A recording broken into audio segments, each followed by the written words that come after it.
Gracias, Roberto. Buenas noches a todos.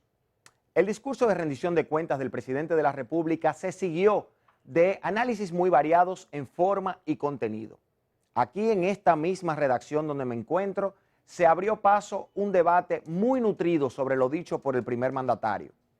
En nuestro caso, ayer planteamos algunas interrogantes sobre las inconsistencias entre los datos ofrecidos por el presidente en su discurso y las informaciones que se manejan públicamente, incluso algunas de las cuales están transparentadas por las propias entidades públicas del gobierno. Tal es el ejemplo del crecimiento económico, cuya cifra promedio fue llevada por el presidente Abinader a un 6.4%, cuando en realidad dicho crecimiento no alcanzó el 5% ni en el año 2021 ni para el año 2022. Y para el cierre del año 2023 apenas se registró en 2.4%.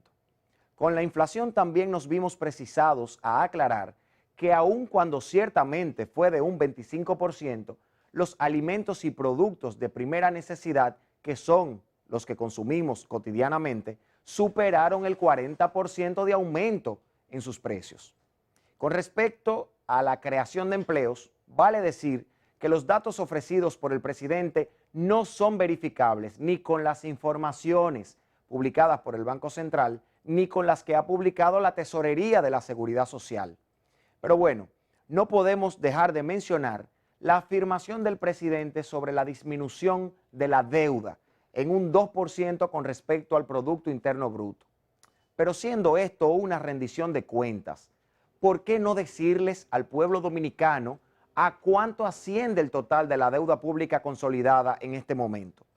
Considero que es un dato que todos los dominicanos quisiéramos escuchar del primer mandatario, quien a fin de cuentas es el que somete los préstamos al Congreso Nacional.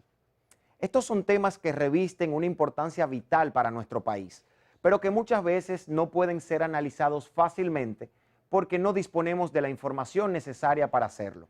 Así que les propongo que hagamos un ejercicio muy sencillo para reflexionar sobre si el país que ha presentado el presidente de la República el pasado 27 de febrero es realmente el país en el que ustedes viven o no. Después de haber escuchado ese discurso, tratemos de pensar y responder las siguientes preguntas. ¿Cree usted que hoy en el país hay más inseguridad que hace unos años atrás o se siente usted seguro actualmente? ¿El salario le rinde igual que antes o aún con los aumentos salariales recientes es suficiente el salario suyo para cubrir todas sus necesidades básicas? ¿El tránsito por las ciudades de este país está igual, mejor o peor que hace unos años atrás?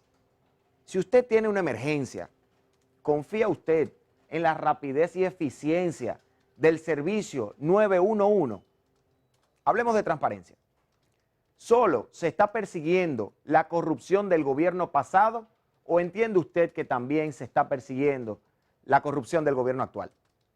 Si pensamos en el tema haitiano, ¿considera usted que ha tenido algún resultado las acciones del gobierno para defender nuestro país y nuestra frontera? ¿O considera usted que ha sido un tema puramente politiquero por parte del gobierno dominicano? Y sobre educación pública, ¿ha mejorado la educación pública en estos 3 años? ¿O ha empeorado la educación pública en estos 3 años? ¿Y qué piensa usted del sistema de salud pública? ¿Funciona mejor o funciona peor que antes? Por último, les invito a que pensemos y recordemos, ¿cuántas veces ha deseado usted irse a vivir a otro país por su situación actual en estos últimos 3 años? O quizás sus hijos, ¿cuántas veces les han dicho que quisieran irse a vivir a otro país? Mi propuesta es que respondamos esas preguntas, que pensemos y reflexionemos y probablemente encontremos nuestras propias conclusiones.